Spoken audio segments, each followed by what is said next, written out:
We are happy to see that people from different parts of the world are being part of this webinar. Just a few settings. We try to keep the webinar to 1.5 hours. So we would have 2 presenters where each talk for 30 minutes. And then after those 2 presentations, we would have 30 minutes for questions and answers. You can see on your screen that there is a questions panel. So whenever a question arises, you are most welcome to pose it there. After the 2 presentations, I would then pick up those questions and post them to the presenters. Please ensure that you indicate who the question is addressed to. So if it is Shritu or Alexander, so we post them to the correct speaker. Another information that I would like to share is that you can also download the presentations. For that, you can see a panel that says handouts. You find the 2 presentations as well as the flyer for the webinar there that you can download as long as you're a live participant. So without further ado, I would like to get started and briefly introduce the 2 speakers. We have Dr. Shritu Shrestha with us. She is a research fellow at the Wuppertal Institute for Climate, Environment and Energy. And Shritu has a years-long experience on low-carbon urban mobility in action. She was engaged in a lot of EU projects and has a lot to share in terms of concrete actions. Second speaker lined up is Dr. Alexander Mirescu, who is the business unit head for urban resilience at Pontarolo Engineering in Canada, and he's also a promoter of the United Nations Making Cities Resilient campaign. We are very excited to have those speakers with us today and look forward to an exciting input and to an exciting discussion with the participants. Alexander will be talking about resilient transport, since he has had hands-on experience of a case of a resilient BRT system in Toronto, which is very innovative and very exciting, and we look forward to that presentation as well. Sustainable transport solutions, they offer significant mitigation potential. We all know that transport is a great achiever of climate change goals if it is done in a sustainable way. And Shritu will introduce a little bit on what kind of actions could contribute to a low carbon future of our cities. Without further ado, I would like to give the floor to Dr. Shritu Shrestha, and please, to all the participants, don't forget to ask questions and indicate who they are addressed to. Thank you, Steffi. Just technical issues.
Apologies for the slight delay. We are just getting started with the presentation.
Maybe you just do it like that.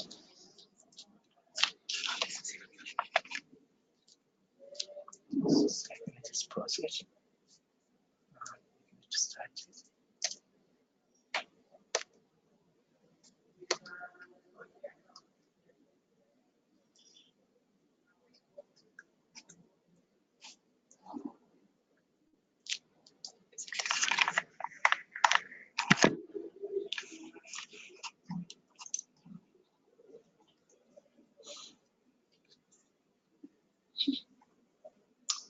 That's my problem. Should I do it from my side? Yeah, it's okay. Can you hear us? It's okay now. Yeah.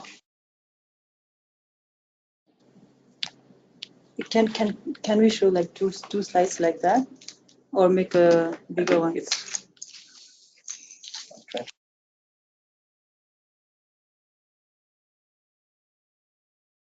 Webinar?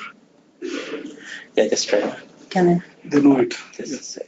Then I'm going to go.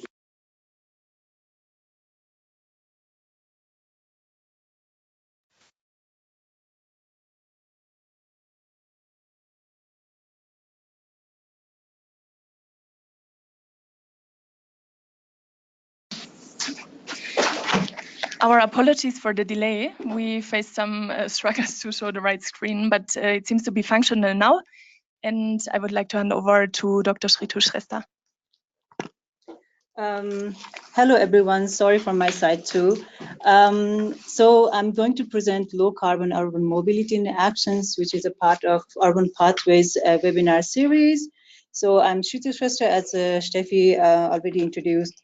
I'm from Wuppertal Institute based in Berlin. So I'm working on building energy and resource policy development, sustainable cities and transport, and climate action.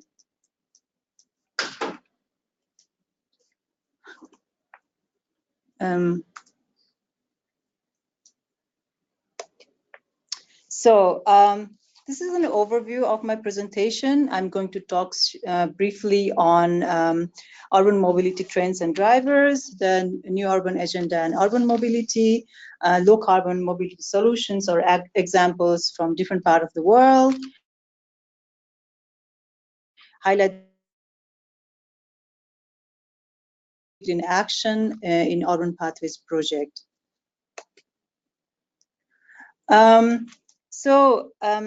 Cities today occupy just 2% of total land, but it is responsible for almost 70% of greenhouse gas emissions, out of which transport is responsible for 24% of global energy-related greenhouse gas emissions. So urbanization growth and increase in mobility, mainly in car demand, are the major concern in cities. So identifying institutional barrier in the uptake of process of low carbon transport measures is not only relevant for industrialized countries where emissions from this sector need to be reduced drastically and action needs to start now, but also particularly relevant for emerging countries where rapid growth and infrastructure development can create lock-in into the high carbon energy and transport pathways.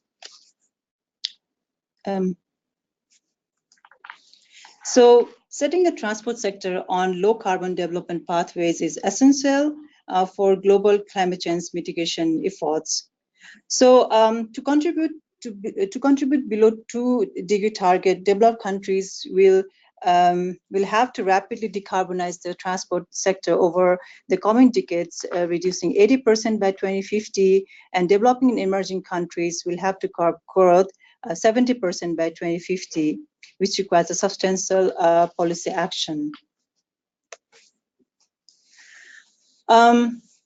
The new urban agenda from Habitat 3 Cities conference encourages to embrace urbanization and develop cities that provide safe, efficient, and easy access to urban basic services and change mobility system towards low carbon stabilization pathways.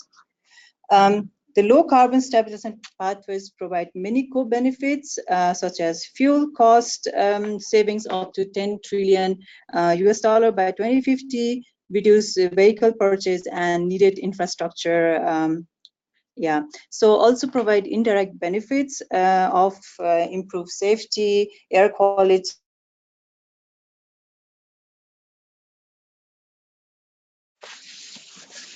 Talking about low carbon mobility solutions, many of you might transport, they are avoid, shift, and improve. So I'm going to talk briefly about these three approaches and examples for low carbon mobility solutions, some of which are a part of our finished project solutions funded by European Commission. After solution project, the action platform named Urban Electric Mobility Initiative was initiated by UN Habitat and Solution Projects, where you can find these solutions in detail.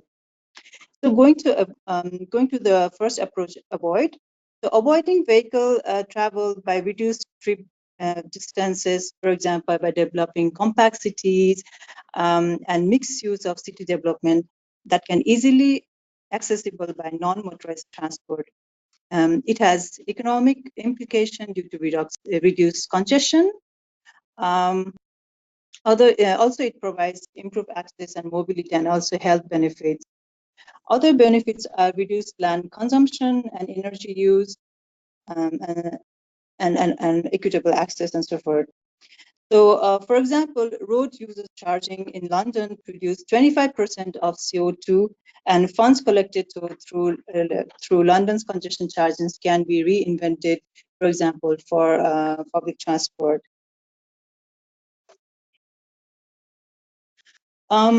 Other mobility solutions to avoid unnecessary vehicle use is to prioritize non-motorized transport. One example to improve pedestrian space, cycling and public transit in Santiago, Chile, where they also close streets for cars on weekends to give space for pedestrian and cyclists. With this street improvement, use of cycle has doubled, and then came bike sharing program and free bicycle taxi in tourist center to encourage the users. Other example to improve urban access and avoid vehicle travel is by making bicycle easier and bringing in cycling initiatives in the city, such as Pedal Belo Horizonte, with increased bicycle users and by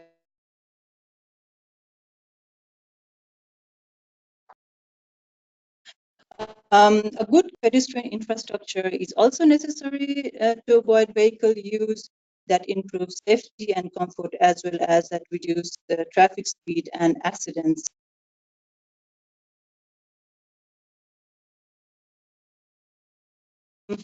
Parking management also reduces vehicle entrance in the city and gives an opportunity to use alternative means of transport, such as park and ride facilities.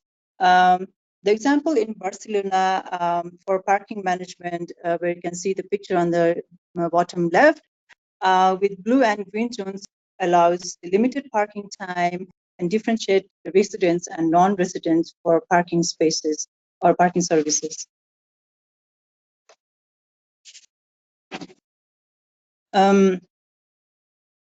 So the second approach is shift to more energy efficient mode. Energy efficient mode is the next approach to lower carbon emission in mobility sector, such as public transport, bicycle sharing, and car sharing.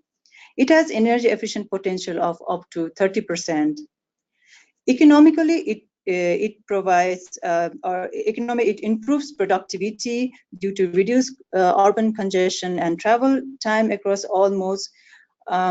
It has also the social and environmental benefits that include reduced air pollution, health benefits, and less impact on ecosystem. The example of BRT on the right, in Bogota, Colombia, reduced CO2 emission by 500,000 tons in 3 years, reducing commuting time and accidents, as well as improved air quality.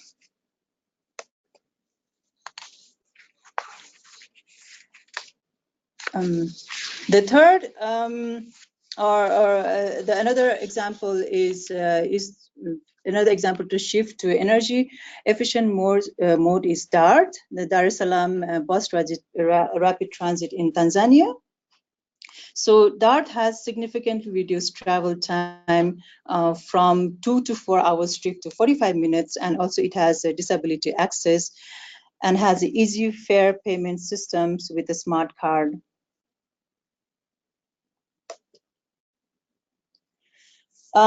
Bicycle sharing system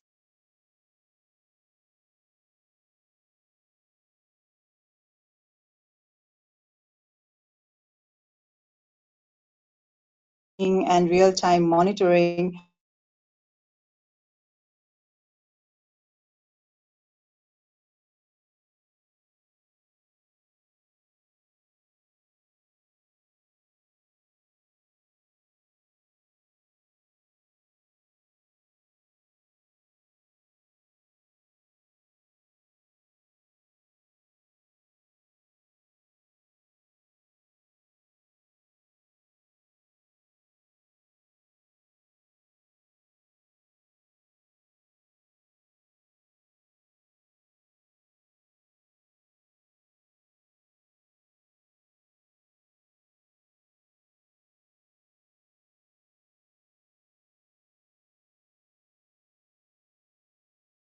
to low carbon mobility solution is to improve the efficiency of vehicle fleet and use or improve intensity that include fuel shift and reduce carbon emission.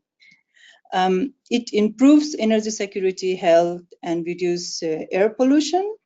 One example is public transport fuel switch to hybrid or electric bus. So with this electric vehicle, one issue is the CO2 emission reduction potential depends on the electricity mix in the country. One good example we have from India is e-rickshaw or e-tuk-tuk for first and last mile connectivity. The smart e-rickshaw reduced the CO2 emission of 82,000 tons annually. Besides that, it gives priority to women drivers, which also provide economic security for women. Other good example of fuel 2017 in San Joaquin. So this system, or it can travel approximately 40 kilometers or 2 hours in a charge, and the bus can be recharged in 10 minutes, which is super quick.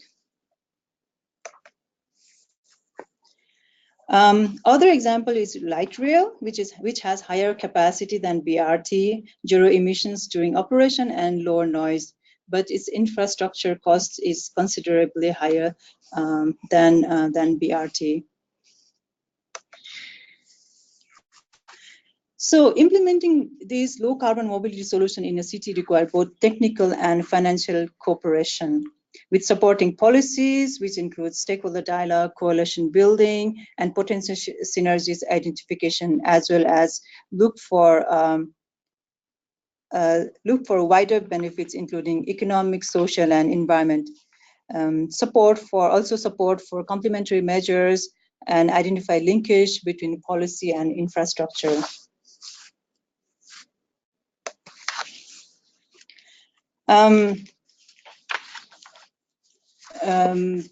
So sometimes with this isolated implementation of measure, there can be a risk of rebound effect. For example, fuel efficiency improves efficiency of overall fleet, but may also induce additional travel as fuel costs decrease for the individual users. So in the road transport, rebound effect is seen up to 32% and may lead to uncertainty of policies cost effectiveness and its effect on energy efficiency. Therefore, integrated policy measures is required. So I'm going to talk briefly on this.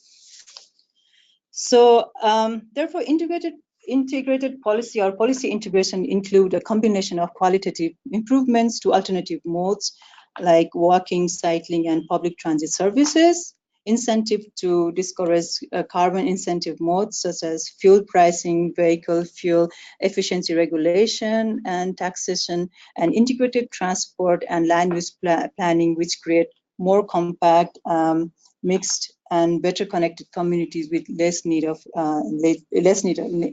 to travel.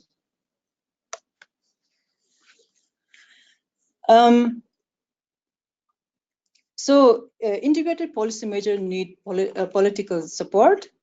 So political environment vary by country and change over time. Stable politics is necessary for long-term investment, and institutional aspects such as presence or absence of an environment ministry at the national level or environment department at local level affect implementation of climate-related transport measures. Therefore, transformational change or decarbonizing transport to 1.5 to 2 degrees require require integrated policies. So the implementation of singular measure at local or national level provides just incremental change of 2.5 to 3 degrees. So you can see in the graphs on the right side, the graphic well illustrate the process to follow the path from incremental to transformational change.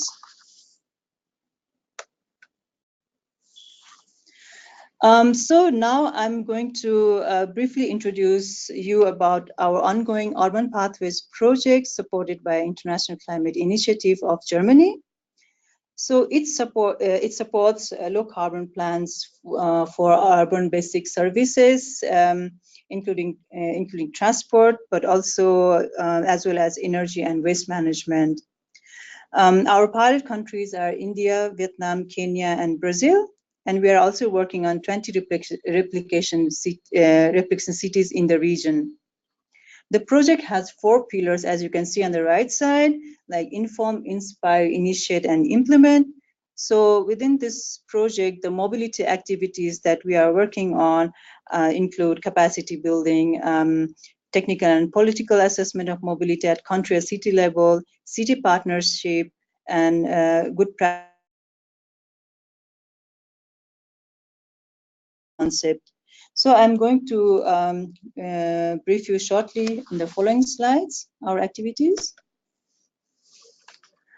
The project informs various stakeholders about the mitigation and sustainable development potential of sustainable urban mobility through, as you can see, the fact sheets, webinar, and e-learning facilities. For the urban mobility, basically, the Urban Pathways project has synergies on our ongoing project Future Reda and urban electric mobility initiatives.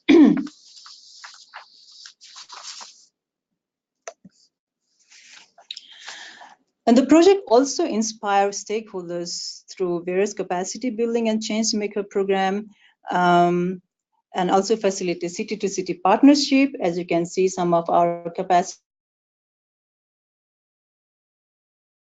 partnership activity that we are conducting on the right.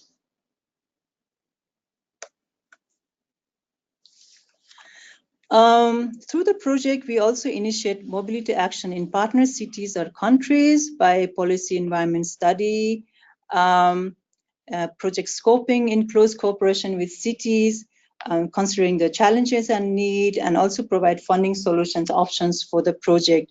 As you can see, papers for these activities are available online in the project website, which anybody can download and go through it. Lastly, Urban Pathways project try to create synergies with other related projects and carry out steps to action for identified projects. So far, we are currently working on pedestrian zone 30 and bike lanes in Belo Horizonte, Brazil, introducing e-rickshaws in Kochi, India, operating e-tuk-tuks named Safa Tempo in Kathmandu, Nepal. Likewise, developing and supporting cycling and walking street and bike share in Kenya. This was a recent, so this was identified during our Nairobi kickoff and workshop last week for urban pathways, where city counties were participated, and this need on the mobility was identified. And also we are working on project concept on e-scooter sharing in Vietnam. Oops. With this, I try to show the overview of low carbon mobility solutions available in different parts of the world, and considering the supporting policy requirements to realize these solutions, versus so please visit our website, Urban Pathways, which is www.urban-pathways.org. And so the slide has been a little bit distorted, but you can see in the handouts the Pathways link, and also UMI website. Action. With this, I thank you for your attention. Thank you very much, Shrito, for providing us with a compilation of different actions towards low carbon mobility solutions. I urge the participants to go onto the websites because they really provide detailed documents on those pilot projects and on different best practices around the world. And I think those ones, they can really provide a great learning experience for all of us that we could learn from, and hopefully at one point also integrate in our work in the institutions or the cities that we are engaged in. So for the ones that have joined later, I would like to mention once more that we have the presentations ready for download. You need to go to the panel that says handout and the number 3. You would find the flyer as well as the 2 presentations there to be downloaded. As well as I also would like to encourage you to ask questions that might arise. We will be answering them at the end of the webinar. And we would be happy to receive a lot of questions from the audience on the presentations. Questions you can raise in the questions panel. So just type your questions, but indicate who you would like to address it to, because we will now listen to the second presentation. Dr. Alexander Mirescu, I mentioned before, has a lot of experience on resilient BRT systems, and will share with us a very innovative approach towards combining drainage and BRT infrastructure, which I think is quite unique in the world as of now. And we really believe that improvements and actions towards increasing the resilience and the adaptive capacity of transport infrastructure is also a key to combat the impacts of climate change. There's a lot of events that we all of us are recalling from the last many years, where floodings or hurricanes or other natural disasters really messed up the transport systems in cities, and with that also messed up the movements of the people out of their cities to a safer space. So I think that innovative approach take a little bit of action towards spreading such an innovative approach. Without further ado,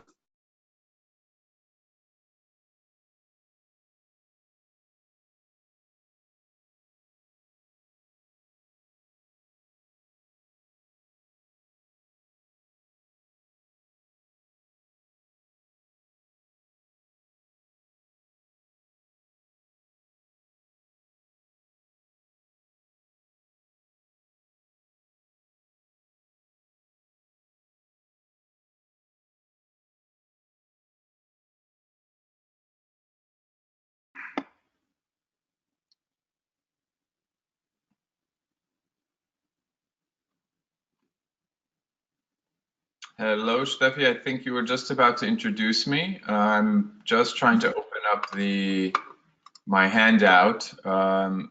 if you just bear with me just 1 second while the document opens. Yes, Alex, we are here. We can hear you well, and we can see your screen. So, Excellent. Great. yeah, should work out. Right. It's just opening right now.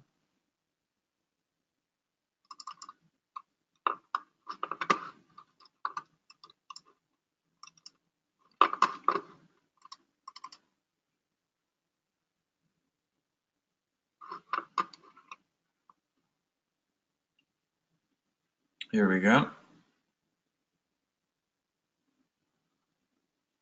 And once I get the presentation materials open here, I will introduce myself properly, although Steffi gave a very good overview.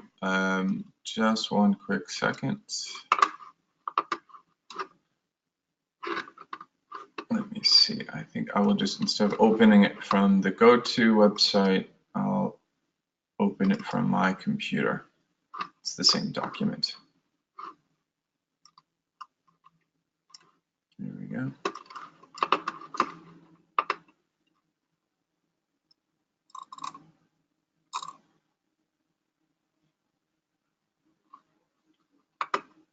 Right, we'll start with this one.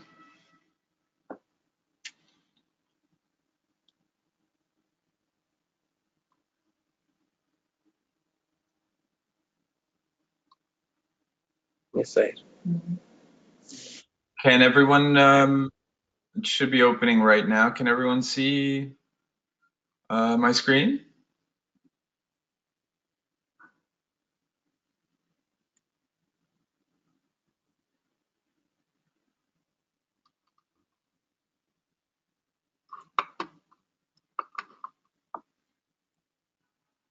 Right, here we go.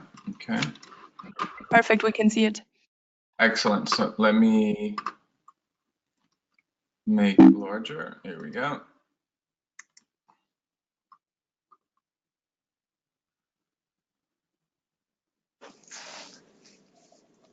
Okay.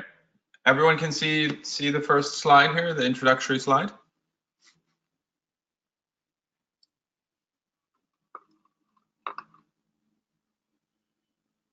I'm sorry, can everyone see this my screen now? Yes, we can see it very Excellent. well. Thank you. Thank you, Steffi. So just a brief introduction of who I am and what I do. I'm Dr. Alexander Maraescu. I have been working in this area of urban resilience for about 10 years. When I first started to work at the United Nations, I worked at UNDP for a few years, where I was doing some synthesis reports on aid effectiveness and successful project delivery. And it was at that point, this was 2009, and if you remember, 2009, 2010, 2011, there were these things had been happening, but this is around 10 years ago is when the UN system and national governments and global actors started to ask themselves questions about essentially why are they losing so much money over not being better prepared for disasters and for other types of disturbances. And at the time, people really started to ring the alarms rather, on climate change. And not only that climate change is a bad thing, which we all know it is, and Shritu's presentation more than highlighted that. And it was a very impressive presentation. I learned quite a lot about decarbonization for cities and transportation.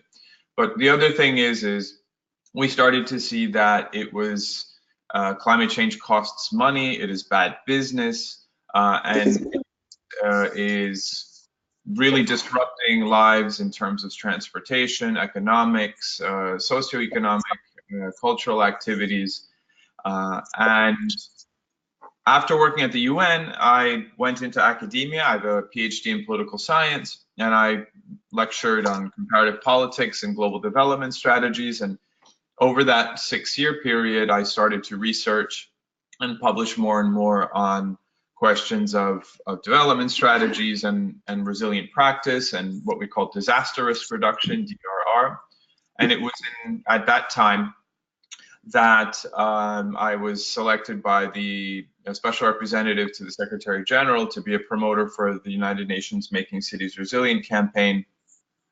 And then most recently, I then consulted for a while, but quite recently, I am proud to announce that I was asked to lead up the Urban Resilience Business Unit at Pontarola Engineering. It's a Canadian company, a very innovative and forward-thinking group where it works in the private sector, but is committed and has a strong mission to bringing the most effective and thought-provoking and measurable resilience practice into implementation into cities. So while globally we talk about making cities resilient very often from a policy level, and I will speak a little bit to this during the presentation. Many of you might know the Sendai Framework for Risk Reduction. That's the UN's overarching policy framework on risk reduction, and it's a very, very helpful document for anyone working in this space. But as we all recognize, we have many years of research and academia and publications, and we know there's a problem. And the nice thing about working with a group like Pontarola is that they're committed to really helping to comprehensively solve the problem. And that means in the built environment, in the physical environment, in the cities, that we start to bring practice into implementation and literally get some of these things on the ground, in the ground, and in the cities. And I'm just going to indicate to Suni real quick, I put together a few poll questions. And Suni, if you'd be so kind to release the 3 questions in the course of the presentation, we can start to get some data about that. But Steffi just brought it up, and she talked about how floods and hurricanes and typhoons and large-scale floods, but then also, very common, very regular, smaller-scale flooding, how these things disrupt cities and transportation. And we'll talk a lot about that. But for these poll questions, it'd be interesting to see what kind of experience you as participants have and what you've seen. And we'll see how much that links to the presentation at hand. Need to answer. Okay, I just saw there was a slight change in my screen, but I'm going to go back to full screen here. Or should Steffi, should I give a moment for the participants to answer the poll, or?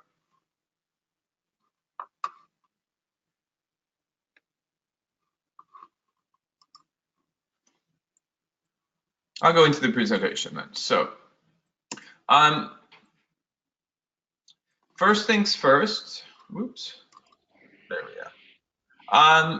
Whenever we talk about, there's a quick poll. So 40% of participant cities flood. That's pretty high. I could have imagined it to be higher. Excellent. That gives us a little good indication. So let me get into the presentation now. What is urban resilience? Before I go into sharing some of this ground level data and this successful project that is going on in Toronto in what's called the GTA, the Greater Toronto Area, I think it's good for us to get a better idea of what do we mean when we talk about resilience? How does it relate to urbanization, to cities? And as we know, cities need public transportation. So in many ways, and it's a little bit unfortunate, a lot of international actors and municipal leaders and national governments and regional organizations, we haven't neglected urban transportation as part of the fabric of resilience, but it hasn't received the focus that it really needs, in part because urban transportation is built in and is a necessary component to any well-functioning, sustainable, and livable city. And if you do a little research and you look at publications on resilient transportation networks, there's a surprisingly small amount of data out there, which was one of the reasons why Steffi and I wanted to include me on this webinar, because this is a good opportunity to show you what's happening on the ground in the GTA in Canada. So resilience is defined, and you can see here, resilience is defined specifically in its relationship to risk. When we talk about risk, we're talking about the sort of aggregate set of conditions, combination of probability of some sort of disruptive hazardous event, the consequences that result from it, and of course they can be natural or man-made. I would say, and increasingly more people are saying, that various climate events and climate disruptions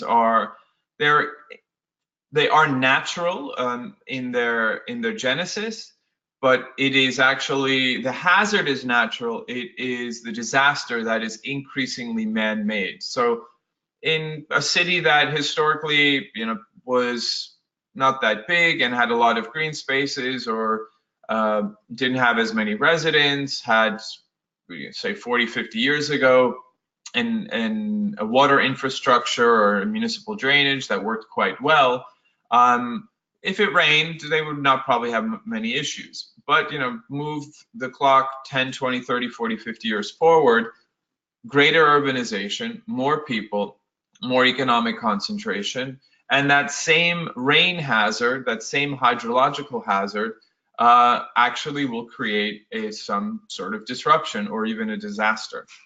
And so we start to see that there is increasingly this relationship between natural disasters and how natural hazards and how they are turned into or converted into disasters because of man-made factors. That increases the vulnerability, exposure, and capacity. When we talk about risk, we almost look at risk from a quasi-mathematical perspective. And there are three primary components in that calculation. It is hazard plus exposure plus vulnerability, and that gives us risk. How do we reduce risk? So and specifically, how do we reduce disaster risk? We do it by using this antidote of resilience.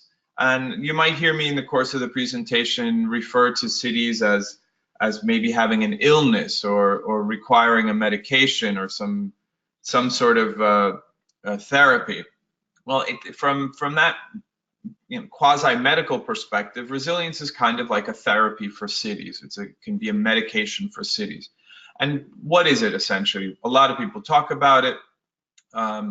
You might have seen a few definitions on it, but the one I like to use, and it's a mixture of one that is we use at the United Nations Office for Disaster Risk Reduction, and it's also similar to ones that are used by, say, groups like C40 and ICLEI and the Rockefeller Foundation's 100 Resilient Cities. Essentially, a resilient city has the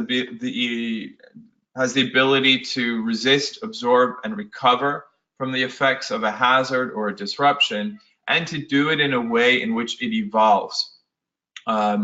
And when we talk about urban resilience, we're clearly talking about urban areas. We're talking about these units that are increasingly becoming more urban and more concentrated, more dense.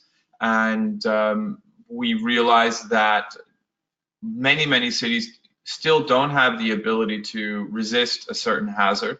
When the hazard overwhelms a city, they very often don't have the ability to absorb that stress. That's another word I will use fairly often, is this idea of stressing cities. What stresses cities and what stresses urban transportation? Thirdly, they don't always have the knowledge base, or knowledge and practice hasn't been transferred to cities to help them recover, and not only recover, but recover in a way that helps them evolve, and or what we would call within the framework of the Sendai framework, this idea of building back better and evolving. So we don't just return to pre-event exposure and pre-event vulnerability, that we move the bar a little bit higher, and so that cities are more protected, and their investments are better protected, their residents are better protected, and the next time something happens, we can mitigate, and that's another word you'll hear me use a lot, we can mitigate losses. We don't always have to suffer the same losses. We can start to reduce those losses. What drives risk? This is, you can see right here, the image. This is a pretty emblematic image. It was, especially for me, both personally, academically, and professionally, a turning point. This was Hurricane Sandy 6 years ago. And I'm sure you're following the news.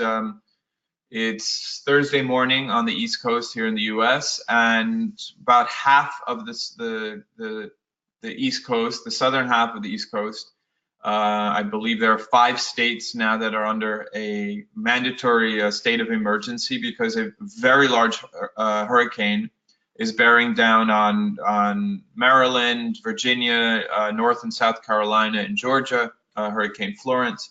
And as Steffi said before, these are things that create a lot of disruption. So the image here is actually from 6 years ago, from Hurricane Sandy. This was like a 100-year storm, and we're seeing, because of the effects of climate change, that these storms are not happening every 100 years, are happening maybe every 6 or 7 years. And this was a case of a city very close to where I live. This is Hoboken, New Jersey, and a very dense, small but very densely populated city, very beautiful town right next to Manhattan, right next to New York City. And essentially, the city flooded out, and a tremendous amount of loss took place. And the image here is of a taxi company that lost all its assets because there was just no flood mitigation. So what drives that risk? It's something that we typically call underlying risk drivers. Certainly poorly planned and managed urban development, environmental degradation and decline, poverty and inequality. On that point, we know that cities that aren't resilient, the victims tend to be the poor, the elderly, the sick, and children and women. That's almost across the board, and that will definitely be the case with this hurricane that's about to hit the US, or currently there's another typhoon that's hitting the Philippines. And the interesting thing here is that we are seeing the effects both in developed and developing countries. That's very much in line with the SDGs and with the Sendai framework, is that disasters are affecting more affluent Western industrial economies in very much the same ways as they are affecting developing states. Obviously, as Sritu talked about, the effects of climate change are here. Also, weak governance or lack of what I call resilient-based governance. The idea is that cities have really yet to turn to integrating ideas of resilience into the way they govern. Knowledge gaps is another thing that drives risk, is that we just don't know enough what the best practices are. That is starting to change a little bit with these global platforms like the UN Making Cities Resilient platform or the Rockefeller 100 Resilient Cities platform. But there are still massive knowledge gaps across the world, and we at Pontarola Engineering, these are one of the things that we really are interested in, is engaging in knowledge sharing to reduce those gaps.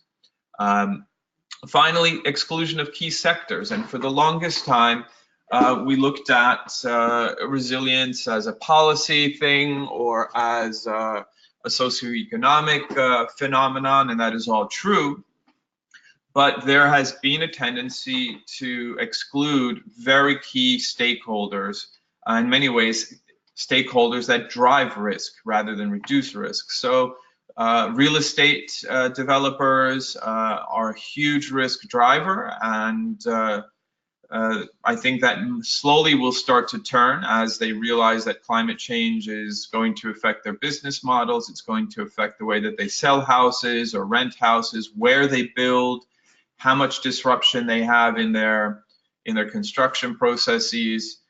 Equally, we haven't looked at, as Steffi said in the beginning, but as you'll see in this presentation, that for all the land and all the urban impervious space that we need for transportation in a city, it's ironic that we haven't really looked at them as a risk driver. Of course, we look at urban transportation as a net benefit, and it is, but we haven't begun to rethink that in terms of dynamically creating transit that can reduce risk and do things like stormwater capture and have more green infrastructure for CO2 sequestration and for tree canopy and tree cover. That's another type of risk that we're just starting to understand, and that is urban heat. One quick point on that: urban heat kills more people in the city of New York than violent crime. That is really one of the leading killers, if I can put it that way, of people. And anytime there's heat waves in Pakistan or India or Europe, or even more recently in Sweden, we see that that's becoming a risk. Why understand all this idea of risk and resilience? Well, by mid-century, 70% of humans will live in urban spaces, and that will necessitate that our cities, especially mid-sized cities, are going to need space for an additional 3 billion inhabitants by mid-century.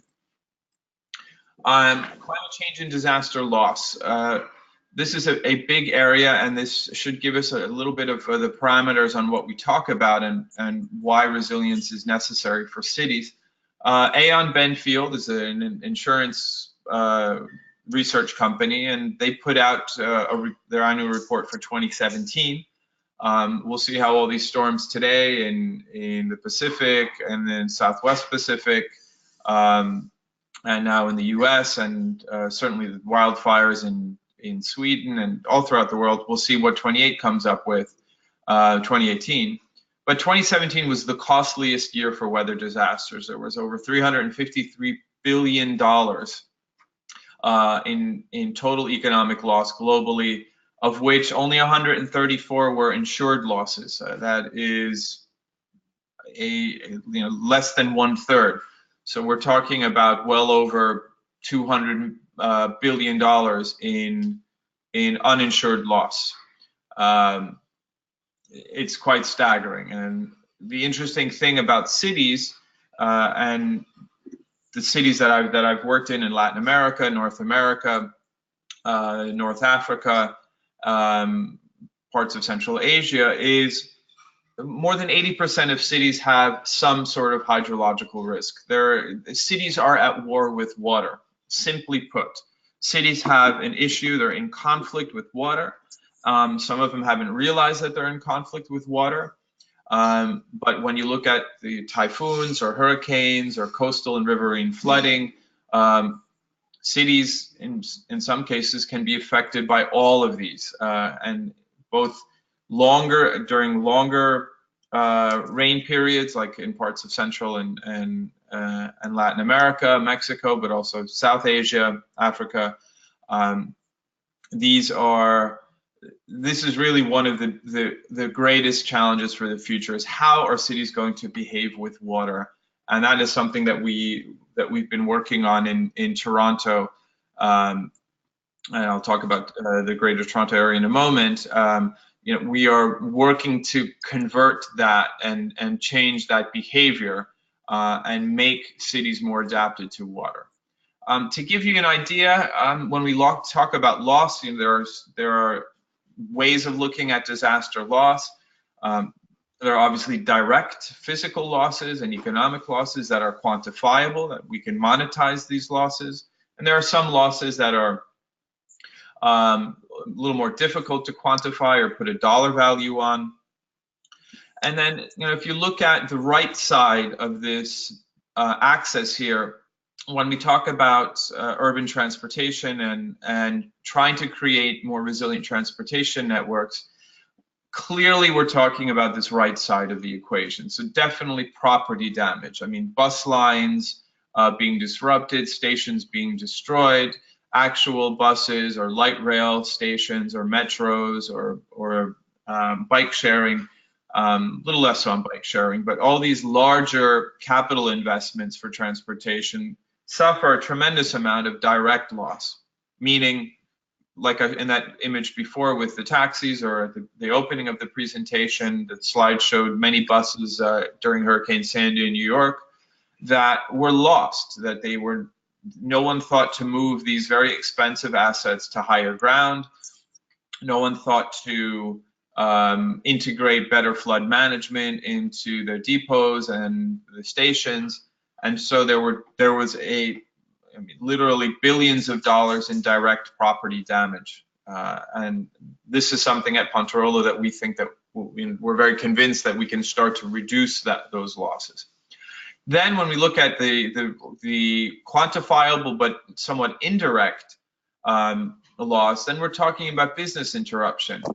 And if we're talking about transportation in cities that are particularly vulnerable, then that is again a staggering figure, that whether it's a city that has a short flood period or rainy seasons or longer exposures, clearly business is being interrupted. There are people who are not getting to work. There are businesses that are being closed. There are transactions not taking place. There are commercial interruptions. There are delivery interruptions. All these aspects of what we would call business continuity get affected. And I'll give you a quick example of that. There's a city that we're just starting to work with, very much in its infancy, and that's the city of Jeddah, Saudi Arabia. You would never think Saudi Arabia has flooding issues, but it has quite severe flooding issues. If there was last year a rainstorm, nothing major for most cities, but it rained very hard for, I believe, maybe 20 or 30 minutes. But the city virtually has no municipal drainage, doesn't have green infrastructure, and doesn't have any other technologies for stormwater management or floodwater capture. And that 30-minute rainstorm paralyzed the city for over 2 to 3 days. And it is the second largest city in that country. It is the major port city. It is the economic driver, or one of the economic drivers of the city, certainly in terms of goods and transportation, because it's a port city. And many of you will probably have seen this in your cities, that this happens quite often. So let's move on to the next slide.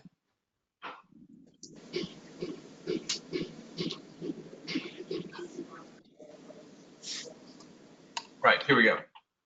So urban resilience and urban mobility, and this is something that we look at combining these two as a potential new opportunity of engaging with cities. Cities have neglected to understand the relationship between urban mobility and urban resilience. This is largely true. There was a 2015 World Bank report that confirmed this, that this is the area where cities really need to start to creatively and innovatively engage new technologies and to sort of integrate transportation systems as a way of increasing resilience. And this is something that we talk about at the business unit, the urban resilience business unit at Ponterola, and that is creating more dynamic service. Meaning, it's nice that you have a BRT that works very well, but imagine if we're able to design a whole bus rapid transit system that is not just only for transportation, but has sustainability and resilience capacities built into it. So we get then more service, better protection of our investment when we start to combine these projects with newer technologies. So urban infrastructure, things like drainage, roads, transportation. This is the interesting point. this is where cities spend the most amount of their money. I mean, large parts of any city budget or national government's budget is committed to large-scale infrastructure, civil infrastructure, these types of big capital projects. But it's also the most expensive to adapt for climate change, and this is something that we need to keep into account. Moreover, when we look at urban mobility, especially bus rapid transit, when we have disruptions, then things get more expensive. That budget just to get a BRT to work is predicated on the idea that it'll never have disruption or very little disruption. Well, we know that the disruptions are happening more, they're happening more frequently, and they're more intense. So essentially, maintenance, repair, reconstruction, disruption, all the socioeconomic and community losses to cities, these things start to make those investments much, much more expensive, and we get less bang for the buck, as they say. So no matter how you look at it, urban resilience actually makes good financial sense when we look at it from the perspective of mobility. This is a World Bank figure.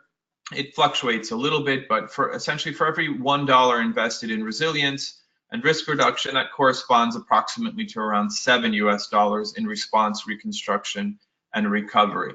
So build a little bit of flood mitigation into your BRT line, and you will see that that small investment will likely be 4, 5, 6, 7 times.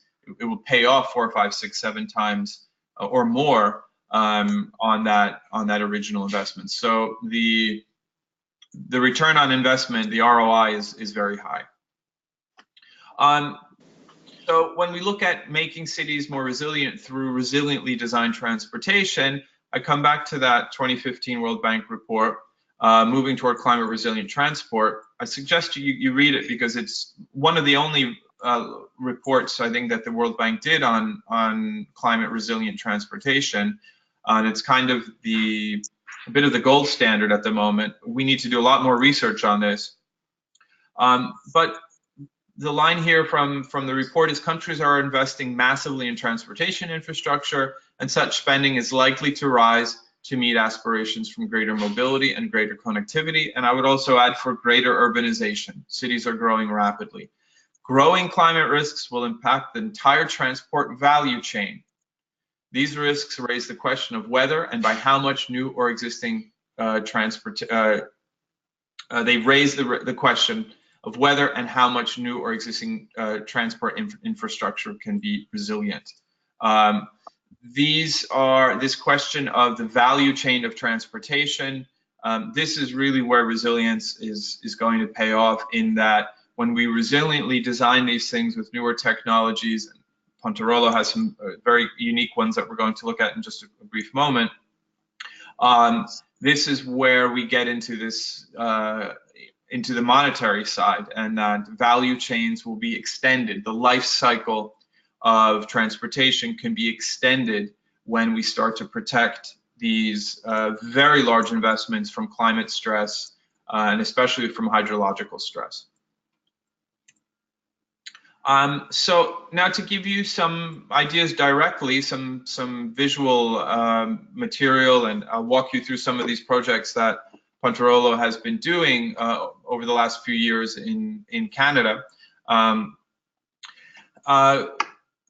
This is really one of the most unique things, in that if you look at this image here, this is as you can see, a very modern, very beautiful light rail system.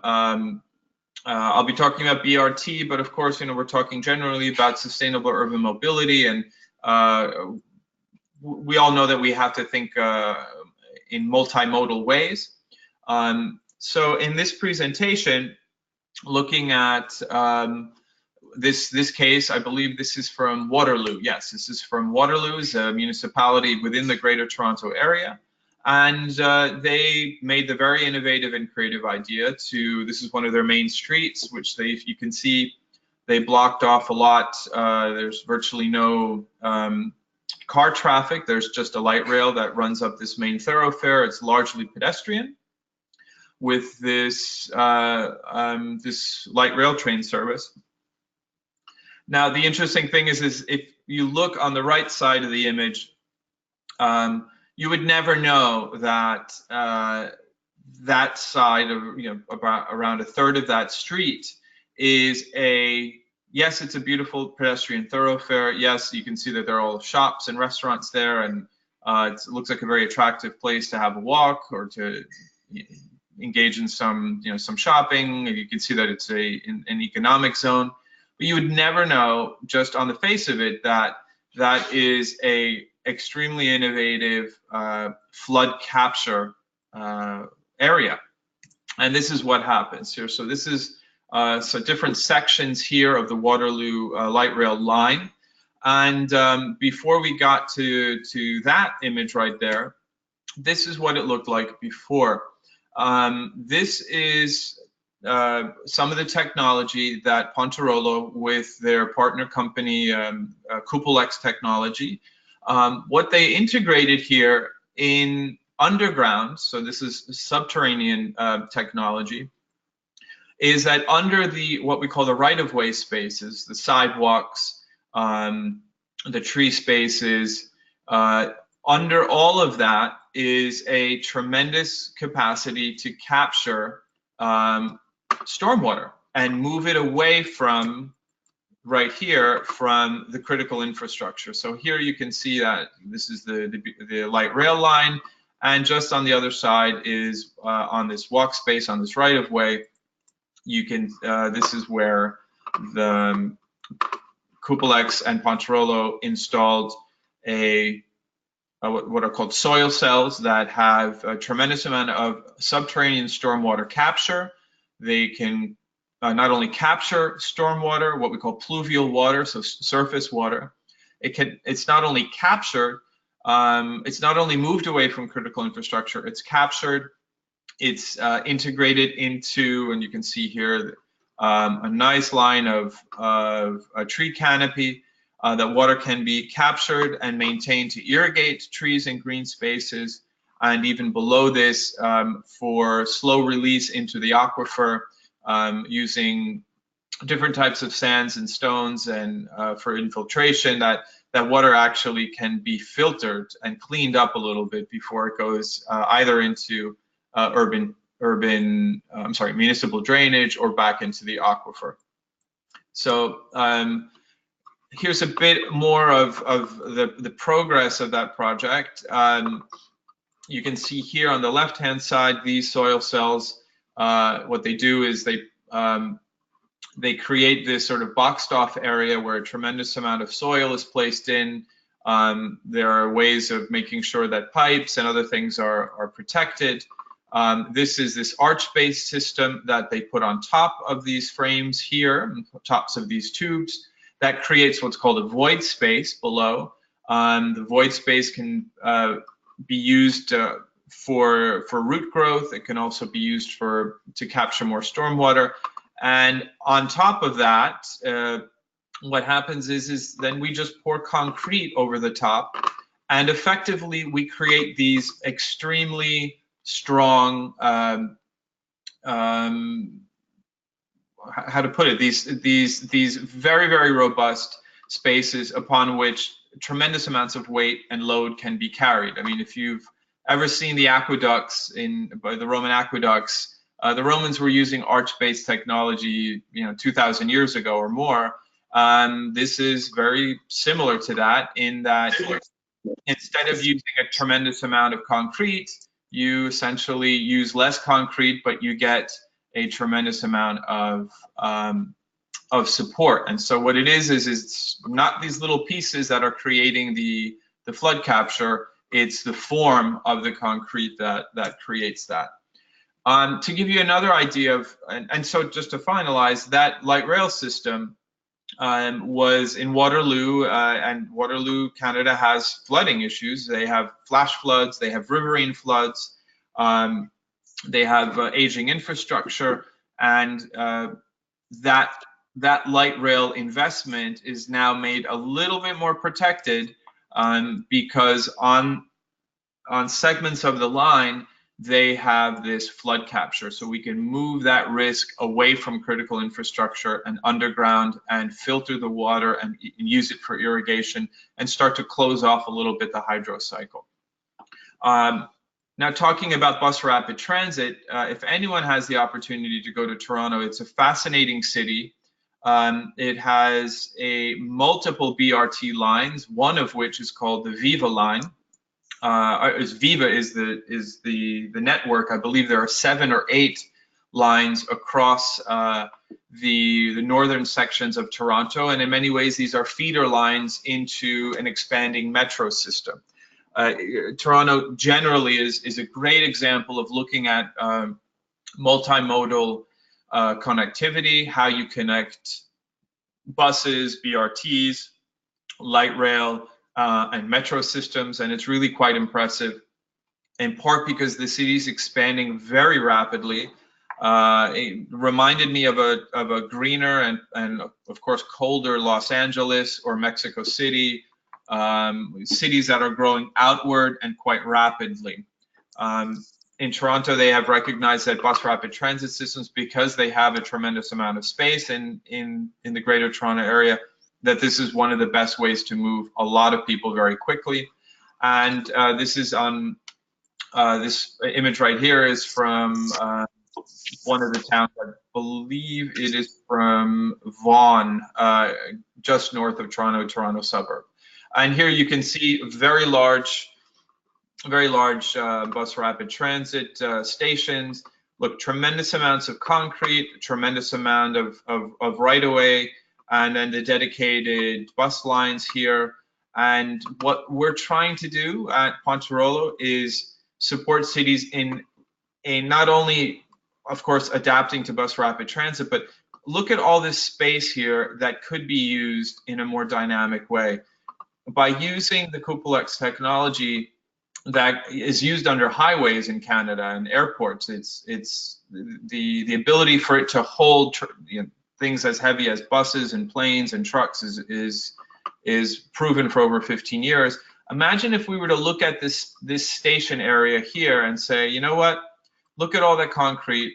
We can reduce the amount of concrete, and under these spaces here, under the right-of-way and under the streetscape, imagine if we can put kilometer-long flood capture. And the interesting thing is, therefore, we can extend. If you look, the line goes pretty far back up. I mean, some of these lines are 30, 40 kilometers long. Imagine if we were able to start to resiliently design bus rapid transit lines to have almost undisturbed amounts of floodwater capture, or making these stations, it's something that I call urban acupuncture, meaning, can we use these stations not only to move people, but can we put them in areas where we know they flood, and create flood mitigating sustainable metro stations and BRT stations. So how does this look? Here's one of the examples. So you can see here on the left-hand side, there's a large thoroughfare. Just beyond that is a BRT line. And in this whole right-of-way space, this is a sidewalk space, you can actually see the formwork, this arch-based system, and under all of this space, this municipality, working with Pontarolo, we're able to essentially filter whatever pluvial water gathers and collects on the impervious space and move it into these void spaces. And I'll give you another image here. Again, this gives you an idea of what this project looked like. This is one case of where soil cells, again, were used, creating these verdant, almost like urban reforestation lines up and down the BRT system. Again, these are, you can see the void spaces for flood capture that are created here on top of the soil. And if you look back here, this is where like tree pits and the soil cells and green spaces will be implemented on top. For specifically the Viva BRT line, You can see here that essentially it's very quick work with some gravel and some concrete. Concrete is poured over here. It flows into all the corners, and when it cures, when it dries up, you create these very, very robust forms.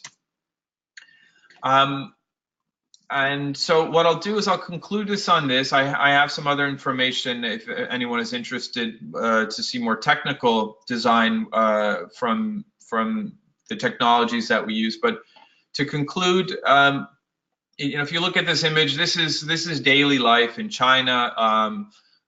My wife is from Mexico, and when we go to Guadalajara in the rainy period in the summertime, this is almost a daily occurrence. These are these regular rain events. It rains for an hour or two, but because of so many problems in cities, the city's paralyzed, and people can't get to work.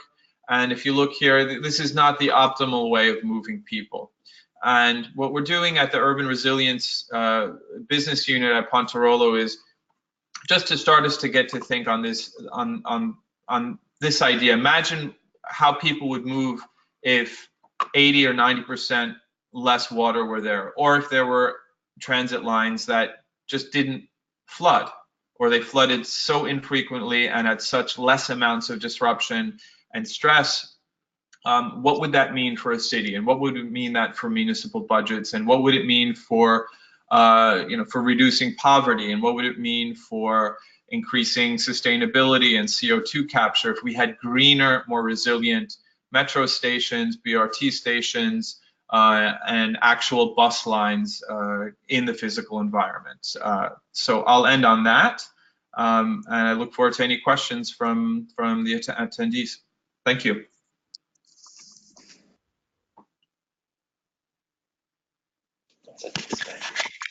Thank you so much, Alex, for the great presentation. I think this is very much a learning experience for all of us. We were just discussing among the colleagues here that we have, all of us in our respective institutions, done very little on linking transport to resilience. And I think there's a lot of lessons that can be learned from you and the projects that you have engaged in. I am wondering if you would like to do your poll now. I see there's 2 questions left.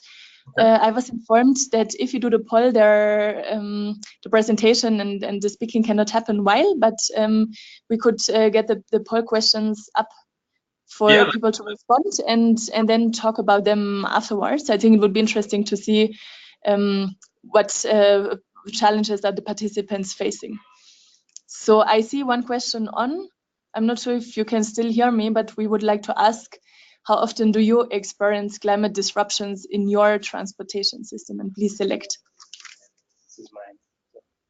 No, we can't. We can't vote. Guess you can't vote from your laptop, can't you?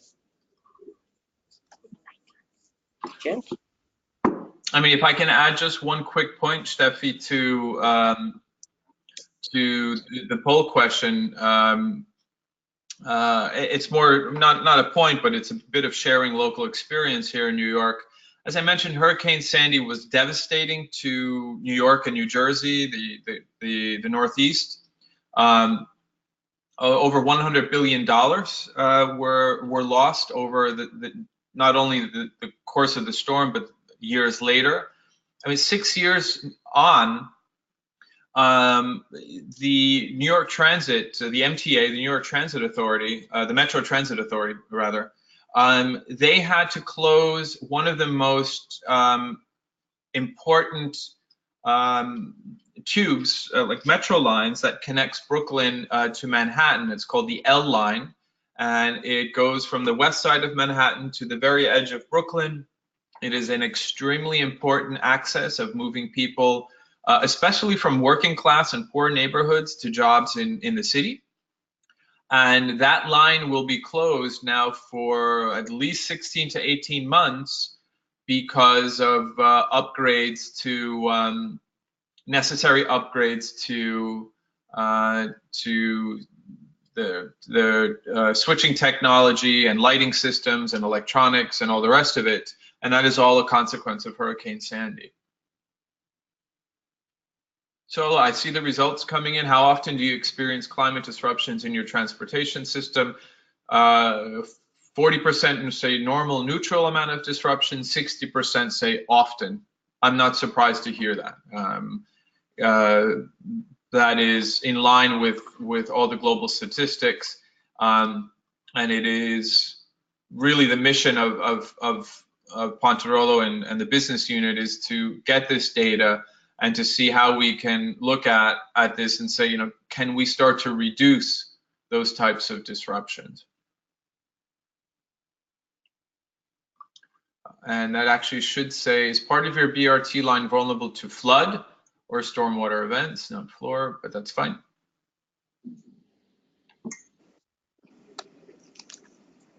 Let's see how many cities we have with BRT systems. But maybe we expand it to public transport in general.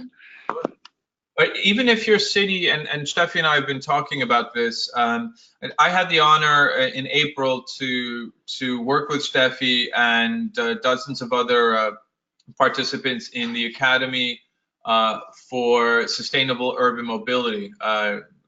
We called it the Awesome Group, and we were very much an awesome group. We did one very intense week of working together on sustainable mobility.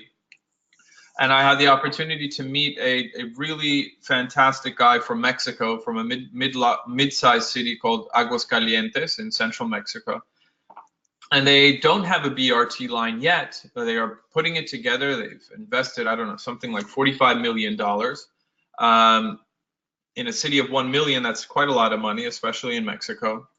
And in June, the many parts of the city that they intend to put the line through, the BRT line through, they realized that it experiences very regular, smaller sub-catastrophic flooding. But then in June of this year, they had very huge flash flooding that destroyed, I don't know, well over 100 cars. I think a few people died in this. There were dozens of businesses that were affected or closed. And they realized that much or part of that BRT line would go through these flood vulnerable areas. So I was in Mexico at the time. I met up with Gustavo and we spoke with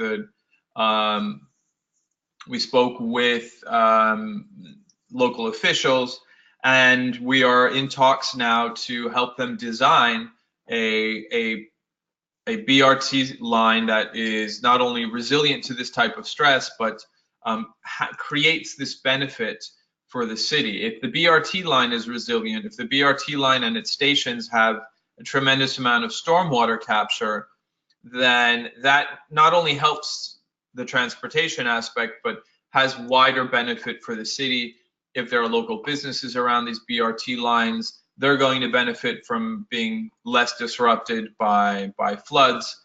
And imagine if you have a 20, 30, or 40 kilometer long BRT line and each one of your stations has some sustainability or resilient characteristics to it, then what you get is say a 30 kilometer long, not only a transit line, but then you get a resilient line and a sustainability line. And that's this sort of dynamic layering of services using the Pontarolo technologies that I presented. That can be done, and it's quite easily done. I was very happy to see that Sritu talked about at the very beginning of her presentation, just aspects of political will.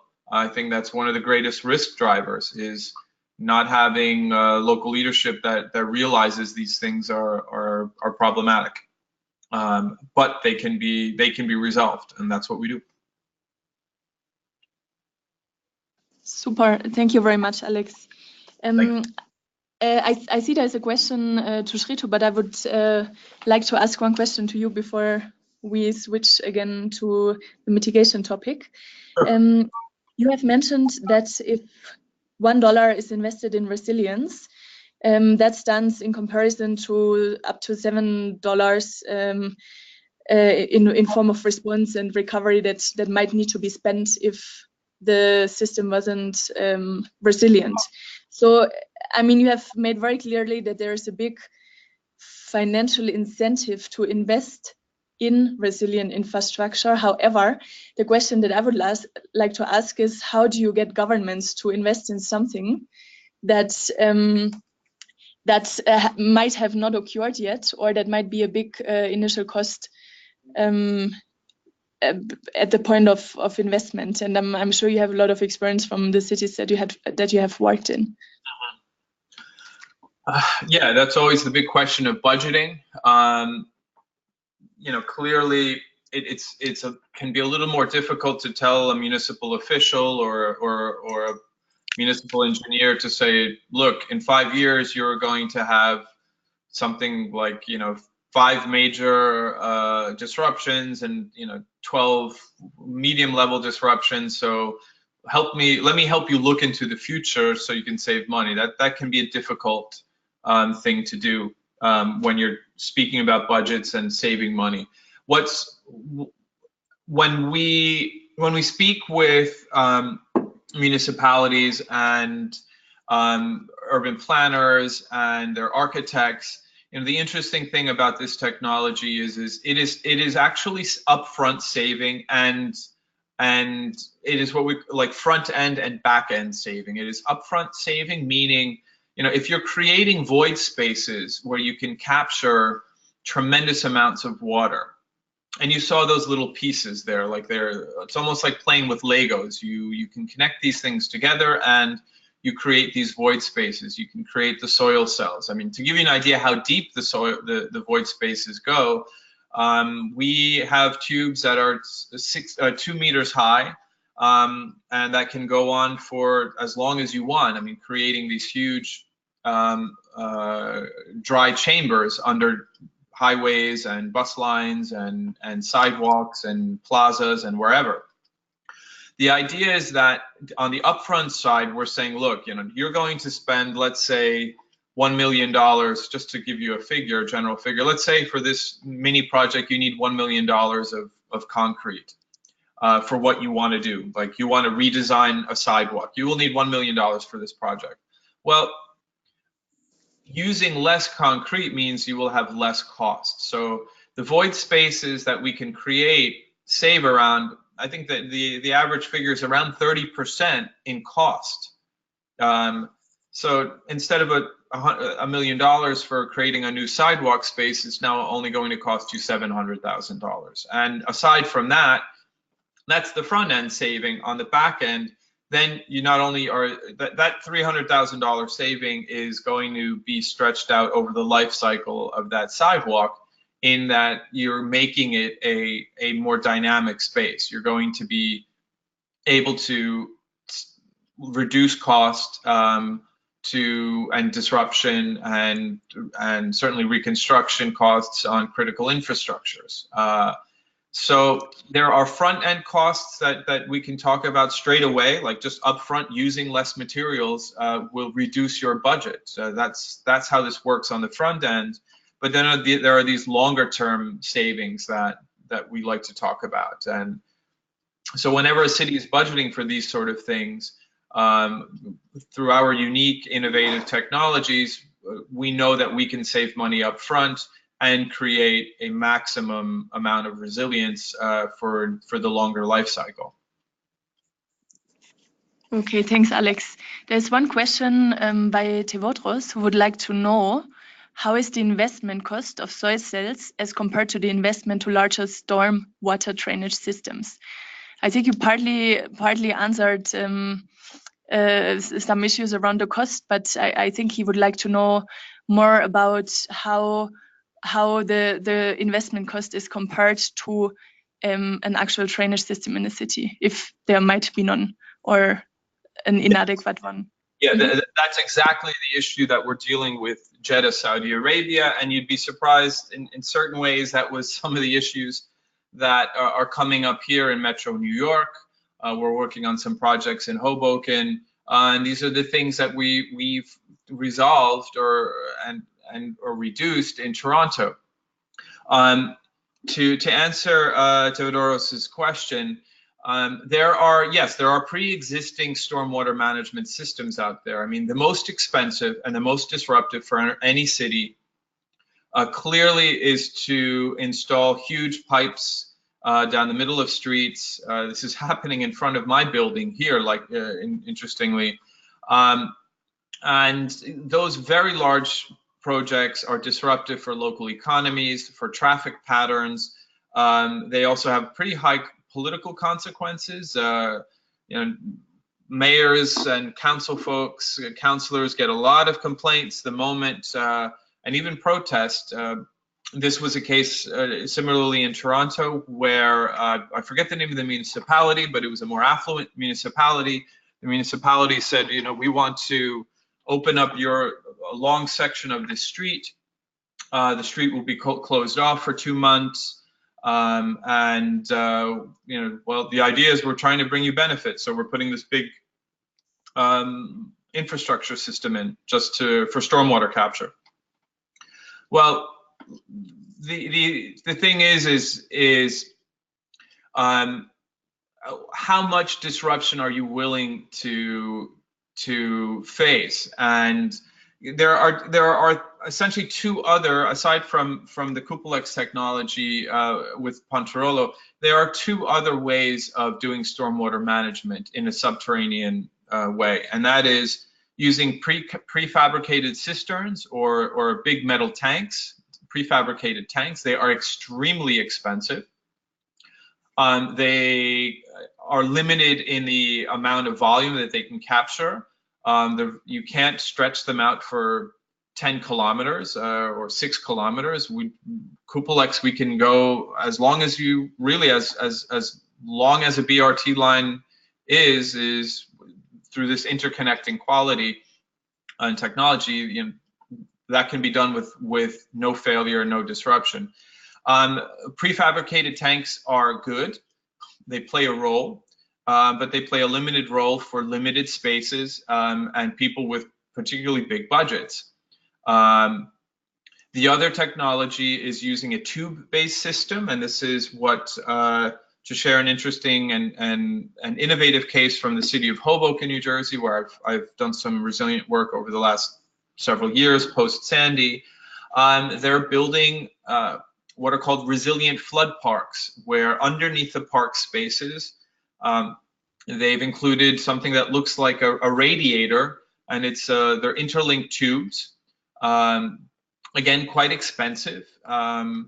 They can be connected over longer distances, potentially, but they can't be connected into intricate sidewalk spaces or curves or corners and things like that, which is what we do.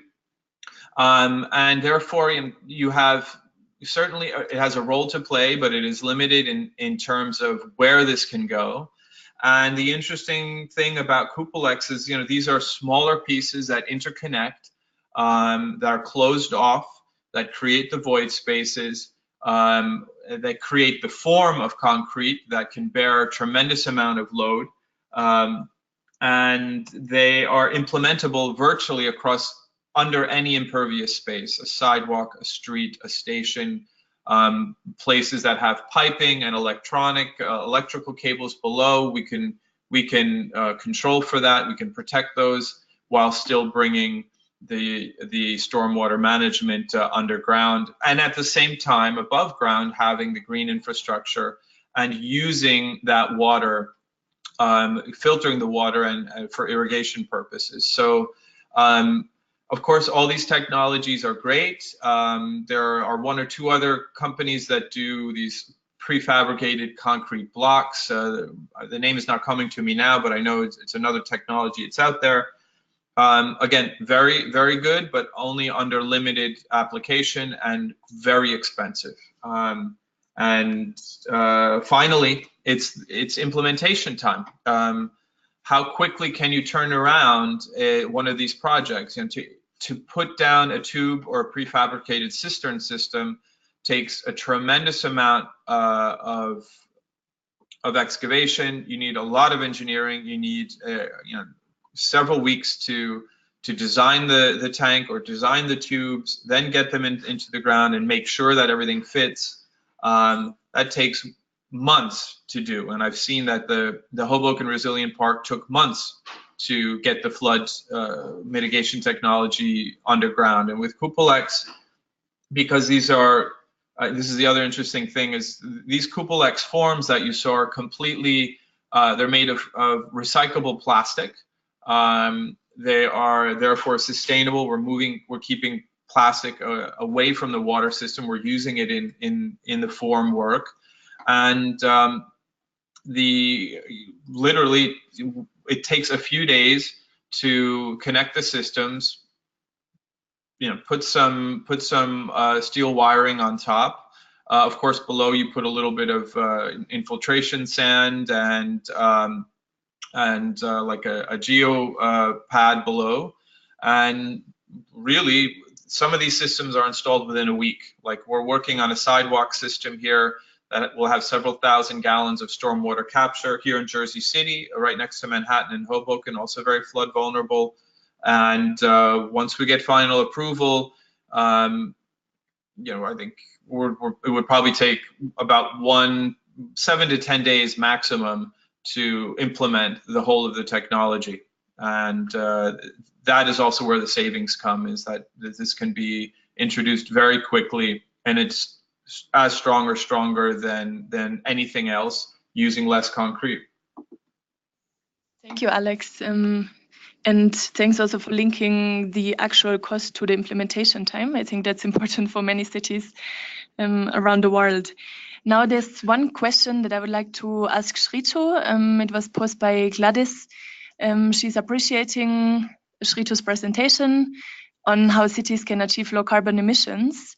But however, she would also like to know the challenges that are faced in the form of the political process and the political commitment that Shrito had mentioned in her presentation. So Gladys is asking about any examples from Shrito's project experience where political challenges were faced and how those were overcome.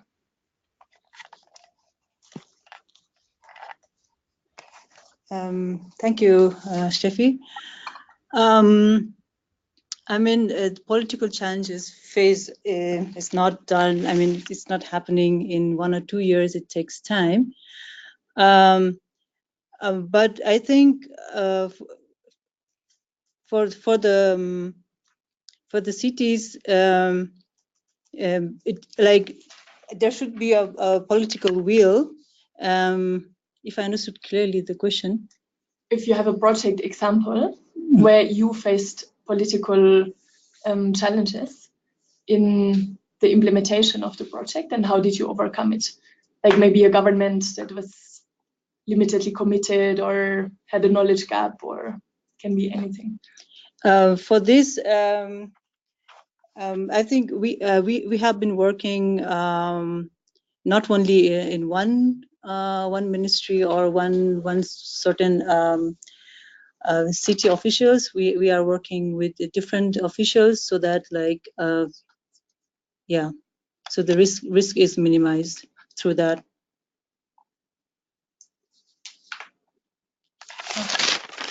Thank you very much, Shrito. So there's one more question to Shrito. She has mentioned before that in one of the project examples, I think it was in Berlin, one car had replaced 8 to 10 cars as part of the car sharing system. But the question now would be, what does the city need to be able to introduce car sharing? And also, who are the actors, who are the responsibilities? And especially, how can it also become more of a solution for the developing country cities that we are working in, where car sharing is not implemented much as a concept yet? Thanks again, Steffi. For the car sharing, I would say city needs a will and initiative. It could be initiated by the private organizations. For a beginning where there is no car sharing, it could start with a small community like university or colleagues going to work, or start in this small neighborhood where they can go together. But then slowly they can enlarge the scope and scale up. And there is always the apps that helps for car sharing. And I think for developing countries, not only cars sharing, but also motorbike sharing is also very helpful initiatives. I think they could start with the smaller scale and then scale up. Thanks. Thank you very much. I think that's a good point that is being raised here, that transformational experiments can also be the starting point of some bigger projects to come, especially because they help the citizens and the officials to shift a mindset towards a vision that might not have been known to them from before. So if there are no further questions, I think we start coming to an end. We have set a time frame of 1.5 hours since we started late. I think we are getting to our limit. Once more, for the people that are online, please download the presentations from our great speakers. You can find them in the handouts panel for download. Thank you very much for participating in this webinar. I hope it was interesting to you as much as it was for us. I would like to very much thank the speakers for their great inputs and their great experience that they have shared with us today.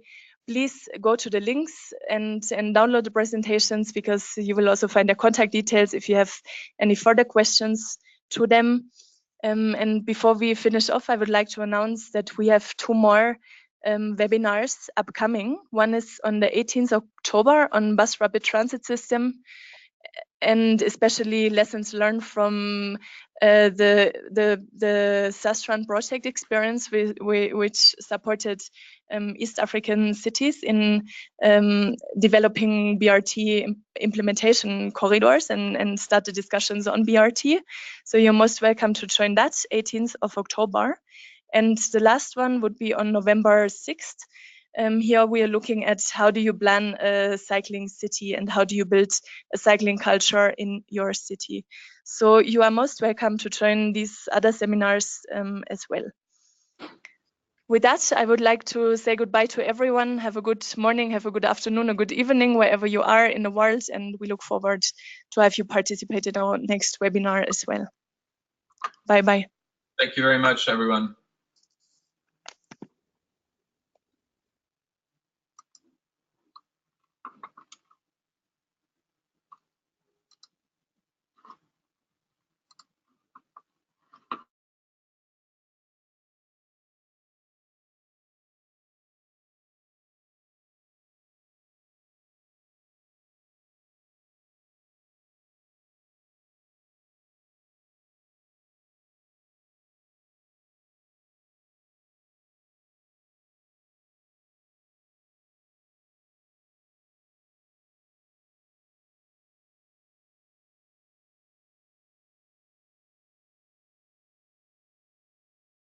No, which one? Oh, it's gone. Just put it there. Guys, so It's only for the technical.